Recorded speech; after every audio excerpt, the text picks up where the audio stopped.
Ebony 2013, 15e édition de la Nuit de la communication, espace de célébration de l'excellence journalistique.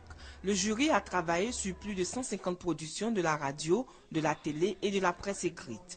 3 nominés pour l'Ebony Télé. La première place revient à Michel Digré. Sur près de 11 000 productions, si nous avons pu être Ebony Télé, je pense que c'est une fierté pour notre jeune carrière. Je pense qu'on va, pour les années à venir, travailler encore plus pour mériter le Super Ebony. Adama Koné et Eugène Atoubé ont respectivement occupé la 2e et la 3e place.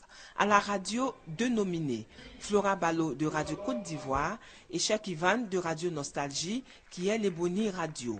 Dans la presse écrite, 3 nominés, Théodore Quadio de Fragmat Info et l'Ebony 2013. Emmanuel Kwasi et Alexandre Lebel occupent les 2e et 3e places. Les prix sectoriels habituels ont été reconduits.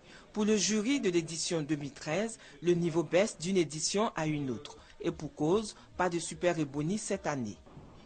Le Super Ebony récompense le meilleur d'entre les meilleurs.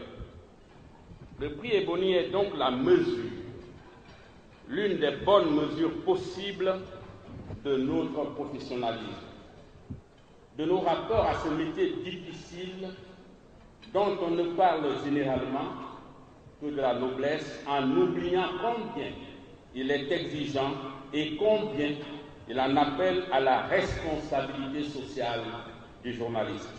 C'est une excellente décision parce que depuis longtemps nous déplorons la baisse du niveau de notre presse et c'est bien que le jury ait décidé de ne pas consacrer la médiocrité.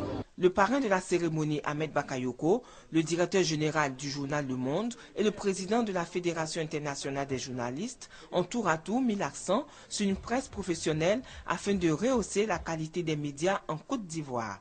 Pour le président de l'UNJCI, Moussa Traoré, sa structure montre chaque jour des signes de maturité. La soirée des Ebony 2013 a pris fin dans une ambiance de fête, dans l'espoir de voir la consécration du Super Ebony l'année prochaine.